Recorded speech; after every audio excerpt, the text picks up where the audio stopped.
একটি ছোট্ট গ্রামে কয়েকজন মুরব্বী লোক ছিল। গ্রামটি শান্ত হলেও রমজান মাস এলেই মসজিদে ইফতারের সময় একটু অন্যরকম পরিবেশ তৈরি হতো। আসরের নামাজ শেষ, এবার ইফতারের প্রস্তুতি। হ্যাঁ, খেজুর আর ছোলা সাজাই, মুড়ি আর জিলাপিও দাও পাশে, সব তৈরি। ইফতারের সময় হয়েছে, দৌড়া। হ্যাঁ, মসজিদে যাই তাড়াতাড়ি, আমরা ইফতার হবে। হ্যাঁ, খুব আনন্দ। তোরা রোজা নাই, মসজিদে এসেছিস কেন? এখানে খেলাধুলা করার জায়গা না। বাচ্চাগুলো লজ্জায় চুপ করে দাঁড়িয়ে থাকতো, কেউ কেউ মাথা নিচু করে বের হয়ে যেত। তাদের চোখে কষ্ট আর অপমান ফুটে উঠত। চাচারা, আজ যারা ছোট কাল তারাই তো বড় হবে। আজ যদি ওদের মসজিদের প্রতি ভালোবাসা পাবে। সত্যি তো রোজা রাখা শেখার আগেই যদি বোকা দিয়ে তাড়ানো হয়, তাহলে তারা ইসলামের শিক্ষা কিভাবে ভালোবাসবে?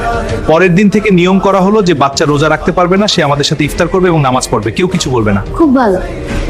এভাবে নয় বাবা, দুঃখিত চাচা। আদর দিয়ে শিখবে। হ্যাঁ চাচা। এসো সবাই মিলে শিখি। ভালোবাসা দিলে শিশুরা মসজিদের দিকে এগিয়ে আসে, আর কঠোরতা দিলে তারা দূরে সরে যায়।